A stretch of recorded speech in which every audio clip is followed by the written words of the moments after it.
Hi friends, welcome to SK Innovations. இன்னைக்கு நம்ம என்ன பார்க்க போறோம்னா ஒரிஜினல் தேன் மிட்டாய் எப்படி பண்ணலாம்னு பார்க்கலாம்.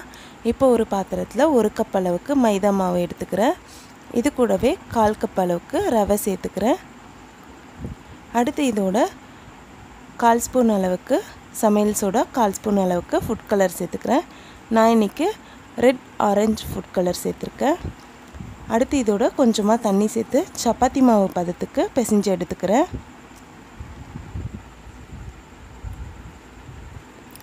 இப்போ பாத்தீங்கன்னா மாவு வந்து நல்லா பிசைஞ்சு எடுத்துக்கிட்டாச்சு. இப்போ இத ஒரு ஈர துணியால போட்டு க்ளோஸ் பண்ணிக்க போறேன். இது பாத்தீங்கன்னா ஒரு குறைஞ்சது 5 மணி நேரமாச்சு அப்படியே நல்லா ஊறி இருக்கணும். பெஸ்ட் நீங்க என்ன பண்ணலாம்னா நைட் ஊற வச்சிட்டு காலையில செய்யலாம். அப்படி இல்லாட்டி காலையில ஊற வச்சிட்டு ஈவினிங் செய்யலாம். அப்ப நல்லா சாஃப்ட்டா இருக்கும். நான் இன்னைக்கு பாத்தீங்கன்னா இன்னைக்கு நைட் ஊற வச்சிட்டு மறுநாள் காலையில செய்ய போறேன். பாருங்க காலையில ஆகிடுச்சு. ஓபன் பண்ணலாம்.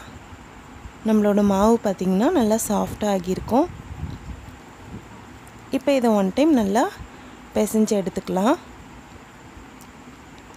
உங்களுக்கு மாவு கொஞ்சம் டைட்டா இருக்க மாதிரி இருந்தா லைட்டா கையில தண்ணி அப்ளை பண்ணிட்டு பிசைஞ்சிங்கனா நல்லா சாஃப்ட்டா வர வரைக்கும் பிசைஞ்சு விட்டுக்கோங்க.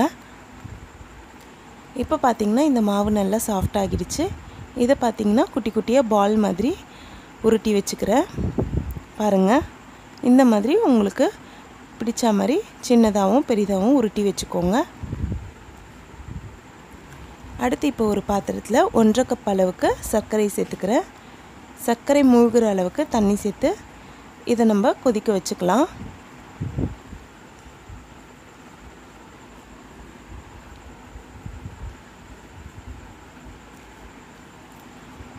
இப்போ பாத்தீங்கன்னா சர்க்கரை பாகு கொதிக்க ஆரம்பிக்குது. இது பாத்தீங்கன்னா கம்பி பதத்துக்கும் அதாவது ஒரு கம்பி பதத்துக்கும் முன்னாடியே வந்து நம்ம ஸ்டவ் ஆஃப் பண்ணிக்கணும். கொஞ்சம் பிசுபிசுப்பு தன்மை வந்ததும் ஸ்டவ் ஆஃப் பண்ணிக்கலாம். இப்போ வந்து பிசுபிசுப்பு தன்மை வந்துடுச்சு. சர்க்கரை பாகு கட்டிப்பட கூடாதுன்றதுக்காக 1/2 ஸ்பூன் அளவுக்கு எலுமிச்சை சாறு சேர்த்து நல்லா கலந்து விட்டுக்கிறேன். ஸ்டவ் ஆஃப் பண்ணிக்கலாம் நம்ம. இப்போ இத நல்லா கலந்து விட்டாச்சு. அடுத்து இதோட 3 டிராப் அளவுக்கு ரோஸ் மில்க் எசன்ஸ் நான் இதோட ஆட் பண்ணிக்கிறேன். இது ஏனா நீங்க நல்லா கவனிச்சு பாத்தீங்கன்னா கடைகள்ல விற்கக்கூடிய தேன் மிட்டாய் நீங்க சாப்பிடும்போது மைல்டா வந்து ரோஸ் எசன்ஸ் ஃப்ளேவர் இருக்கும். உங்ககிட்ட ரோஸ் எசன்ஸ் இருந்தா ரோஸ் எசன்ஸ் விட்டுக்கலாம். இல்லாதவங்க ரோஸ் மில்க் எசன்ஸ் 3 டிராப் அளவுக்கு விட்டுக்கலாம். அடுத்து நம்ம பால் பண்ணி வச்சிருக்க மாவை வந்து எண்ணெயில போட்டு பொரிச்சு எடுத்துக்கலாம். எண்ணெய் நல்லா காஞ்சிட்டதும் சிம் ஃப்ளேம்ல வச்சு மாவு வந்து எண்ணெயில போட்டுக்கோங்க. ஃபுல்லாவே சிம் ஃப்ளேம்ல வச்சு பொரிச்சு எடுத்துக்கோங்க. அப்பதான் உள்ளேயும் நல்லா வெந்து வரும்.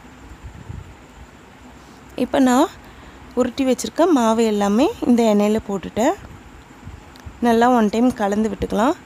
இத வந்து நல்லா சிம் ஃப்ளேம்ல 2 ல இருந்து 3 நிமிஷம் வரைக்கும் வச்சு நல்லா பொரிச்சு எடுத்துக்க போறேன்.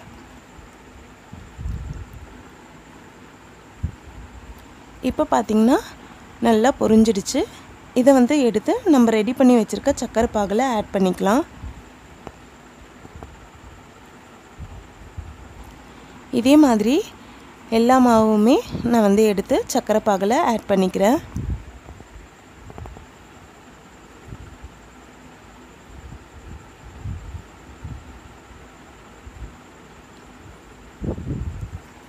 இப்போ எல்லாமே ஆட் பண்ணியாச்சு. ஒன் டைம் நல்லா கலந்து விட்டுக்கலாம்.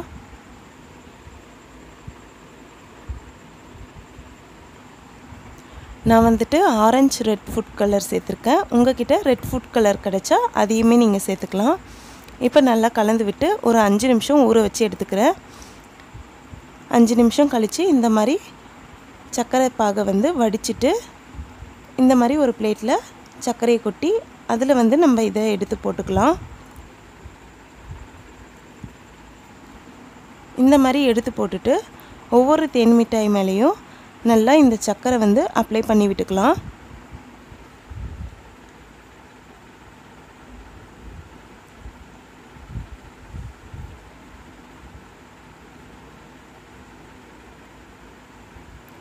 இந்த மாதிரி எல்லா தேன் மிட்டாயுமே வந்து இந்த சர்க்கரையில் அப்ளை பண்ணி எடுத்துக்க போகிறேன். இப்போ பார்த்திங்கன்னா எல்லாமே அப்ளை பண்ணி விட்டாச்சு. சூப்பராக ரெடி ஆகியிருக்கு. இது நல்லா ஆறட்டும். ஒரு 2 மணி நேரம் ஆற வச்சுக்கிறேன். பாருங்கள் எவ்வளோ சூப்பராக ரெடி ஆகியிருக்கு. நமக்கு கடைகளில் கிடைக்கக்கூடிய தேன் மிட்டாய் மாதிரியே சூப்பராக ரெடி ஆகியிருக்கு. நான் ஏற்கனவே பார்த்திங்கன்னா இட்லி மாவில் எப்படி தேன் மிட்டாய் பண்ணணுன்ட்டு வீடியோ அப்லோட் பண்ணியிருக்கேன். ஆனால் அந்த தேன் மிட்டாயை காட்டிலும் இது வந்து ரொம்பவே சூப்பராக இருக்கும். கடைகளில் விற்கக்கூடிய தேன் மிட்டாயை விடவும் ரொம்பவே டேஸ்டியாகவும் ஃப்ரெஷ்ஷாகவும் நமக்கு கிடைக்கும். இந்த தேன் மிட்டாய் பார்த்திங்கன்னா 15 நாள் வரைக்கும் நீங்கள் ஸ்டோர் பண்ணி வச்சுக்கலாம். கெடவே கெடாது. நீங்கள் இந்த தேன் மிட்டாய் செய்யும்போது மறக்காமல் ரோஸ் எசன்ஸ் விட்டுக்கணும். அப்போ தான் கடைகளில் கிடைக்கக்கூடிய அதே தேன் மிட்டாய் அளவுக்கு டேஸ்டியாக கிடைக்கும்.